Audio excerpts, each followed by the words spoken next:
What is up, everybody, and welcome back to Godspeed ZRZ. Now today I have something special for you guys. Just by happenstance, I looked outside today and happened to see a 2021 Z71 package Tahoe right next to a 2021 GMC Yukon Denali, and I figured, why not do a comparison video?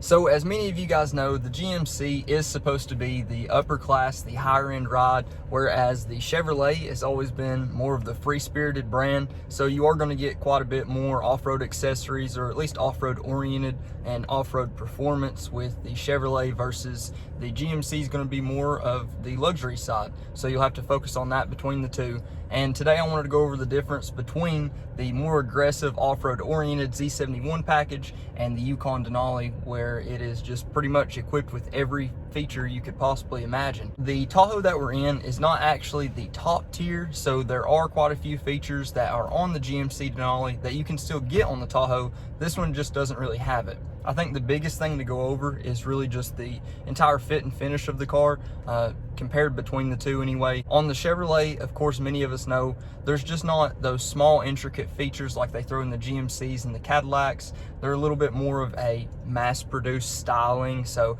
everything else still looks really good, but it just doesn't have the specific design elements that the GMC may have. Aside from all of that, we know they're going to drive almost the exact same. Now, the Z71 package does come with the all-terrain tires, so you might be able to feel just a hair of difference between that, but really that can be mitigated just by changing the tire pressure. So the actual drivability of both of these is almost the exact same, even down to the keys. So this is the GMC key, and this is the Chevrolet key. And if this tells you anything right here, the keys are basically exact representations of the cars themselves. They are the same, they look the same, but they've got different badges on them. So I'm gonna go in depth and show you guys the price difference, as well as the features you get in the different price categories. And that way maybe you guys can make a more educated decision if you are deciding between these two vehicles.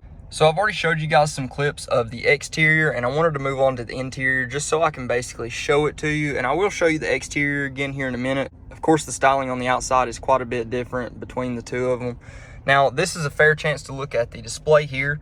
And for the Tahoe, the display, it's laid out really, really well. Of course, you've still got the analog gauges everywhere that tell you the most important things that you'll need to know. You can also see a lot of the other features that are added in here too. And of course, both of these are going to be the four-wheel drive models. And you can see there's a couple little blank buttons here, which is typically what you will find more likely on the Tahoes. Like I said, though, this isn't the top spec of the Tahoe Z71, so we don't even have the sunroof in this one or anything like that. But strangely enough, we do have the massive tablets in both of these. So I think that's something that's a little bit different. Now, I'm not exactly sure if you can get the captain chairs for the second row. I'm sure you can. I'm sure it's an additional option. But regardless, you're still going to have that third row back there, and actually quite a bit of trunk space even whenever the third row is up. Now, getting down to the nitty-gritty, this is one of the areas of the vehicle you can tell the biggest difference. Of course, with the Chevrolet, it's more of the fake wood right here. The stitching's still really nice. It's all soft touch up here, but the material itself is just different. Not that it feels worse, not that it feels better, it's just different. Now, for the shifter in the Chevrolet, of course, we've got our Prindle up here, and it's all press button, and you do have your gear selector as well, and low. Now, for the head unit on these machines, both of them are going to be, I believe, the exact same. They have the same features. They obviously have Android Auto, Apple CarPlay capabilities. They've got different trailer settings, rear media you can control from the front. A lot of the same stuff you'll see in a lot of the other Chevrolets, and you'll also see that they do have the select switch, so you can adjust the degree of how open the rear hatch is actually going to be whenever you do open it, which is always convenient, especially if you're parking inside in a tighter garage like I have at home. But I think that's enough for the inside here. Let's go ahead and jump into the GMC and see what it's like. So guys, right off, just stepping into the GMC Denali here, I can say it's a different environment. Obviously, the dimensions are all the same, the size is the same, but the layout is quite a bit different. I'll show you the front here, exactly what I'm looking at, more of a POV here in just a second. But just to give you an idea of the atmosphere here, the the actual quality of the materials just seems better as soon as you sit inside of it. Now, of course, I have my own preferences on interior quality between the two, but I do believe pretty much anyone that was to get in these two vehicles would prefer the interior quality on the Denali. So to give you guys just a peek at my POV here, of course you can see the full LCD display there that really minimizes most of the analog gauges. You can see you've got all the same readings up here still, but they are not analog. And the speedometer as well as the RPM gauge are actually a different shape, which make it look a little bit more elegant, I guess is the right word to use.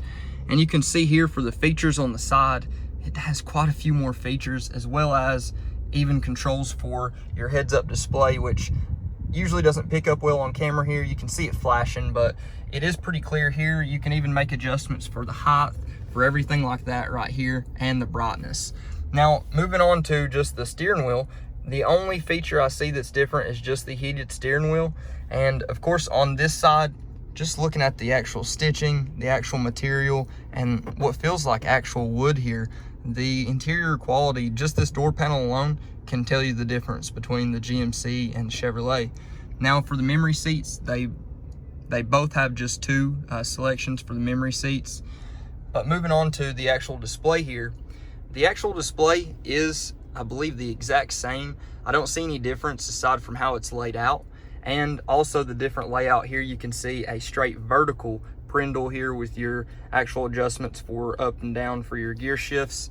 And then once you move down to your actual controls for climate, of course you've got a couple extra controls just for the cooled seats, where the other one just has heated. And then you've got your cup holders here. One thing I did notice, I don't believe either one has an actual wireless charger, unless this one does charge it, but usually it'll have a little emblem here to indicate that it's a wireless charger. And then for the inside here, we've got some gum. I am 6'2", and you guys can see here, I actually do have quite a bit of room. My knees still touch if the seat, well, my knees still touch. My knees would touch in the seat in front of me, and in the driver's seat, I'm not all the way back, but I am where I would be driving.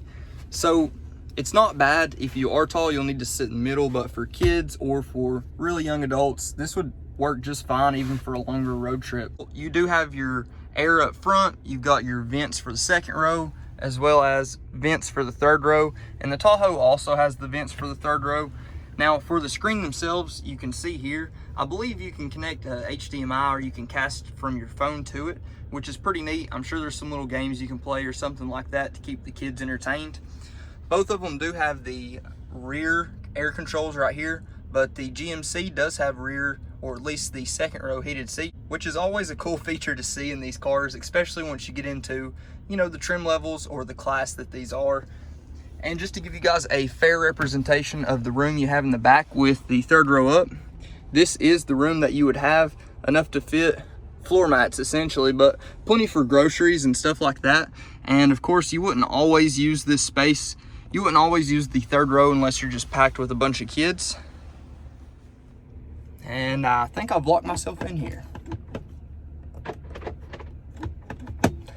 I'm gonna crawl out through the front and we'll go over the outside. And I also want to go over the price difference on these two vehicles. Now, both of them are 2021s pre-owned, similar mileage. And if you guys are interested in these vehicles, you can find it on Greenway Kia of Franklin's website. I'm actually the finance manager here, so I'd be more than happy to help you throughout the process.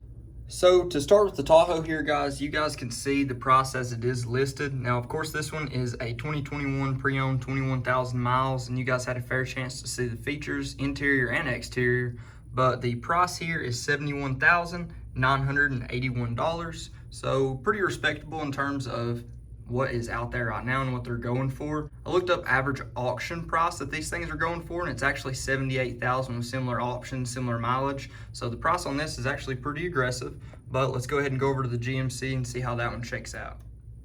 Now for the Yukon, you guys can see here, 2021 pre-owned, 13,500 miles, and it is listed at $82,492. We have had this one just a hair longer. You can see KBB retail is listed at $85,000, and I did look up average auction price on these, and they're going for about $88,000, $89,000 with similar trim, similar mileage, which is pretty crazy.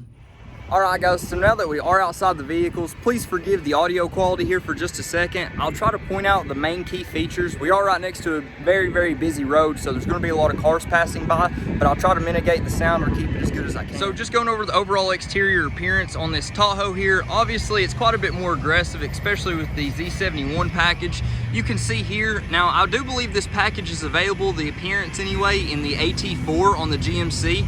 But I just love the look of that cut front bumper or angled front bumper to give you that better entry angle, which could definitely help whenever you're off-road. Moving on to the wheels and tires, of course, I already mentioned before, you are going to be able to get the all-terrain tires with the Z71 package, which does look quite a bit more aggressive. I do like the styling on this wheel quite a bit too. And then once you move on to the back here, which you can see the side profile there. Now I do believe with the Tahoe, you're gonna run into like the blackout packages like so many of the other brands have now. You're gonna run into that quite a bit more frequently. And obviously this grille here just is absolutely mean. It's so mean. The blacked out bow tie, got the Z71 badge there, and the headlights just look crazy. I really like the design of the headlights on these Tahoes. Moving on to the exterior of the GMC, you can tell it's just a much more elegant appearance. Now these are the 22s versus the 20s on the Tahoe. Of course, whenever you have a more off-road oriented vehicle, you want a little bit more tire. That way, whenever you are off-roading, not only is your suspension helping you, but the difference between the wheel and tire is helping as well. The all-season tires here, the Bridgestones, I'm sure they still perform really well on the road and, you know, wet conditions as well as in the snow. And then you guys can see the side profile here going back. Another thing I wanted to mention is the 360 cameras are going to be quite a bit more common on the GMCs, just simply because the way it's set up. But with that, if you see the camera on the side for the mirror, you're also going to get that pass-through mirror on these new GMCs too. And this gives you a fair chance to see the side profile of this vehicle. Now for the rear, it is just a little bit more fancy, just like the overall vehicle itself. Keep in mind the GMC Yukon does have the 6.2 liter V8, which as we all know is an awesome motor. And I know it's available in the Tahoe, that one just doesn't have it. Now you can see the quad tip exhaust here, which makes it a little bit more aggressive than what it would be without it. Now I already have my own opinions on what I think are better in terms of the interior quality and the exterior. And if I could have it my way, I would have the interior from this GMC Denali. I would transplant the power plant over into the Tahoe, and I would get the looks of the Tahoe. I like the Chevy badge, even whenever it comes down to that, over top of just seeing the letters GMC. Now, I know you can get the AT4 package in the GMC, and that would really suffice most of my needs just to get that off-road appearance. But let me know what you guys think down below. If you had the ability to pick between both of them, which one would you pick? Well, that's going to do it for today, guys. I hope it helps somebody else that's trying to make this decision. As always, if you haven't already, please like, comment, and subscribe, and stay tuned for the next one. But until then, just take it easy.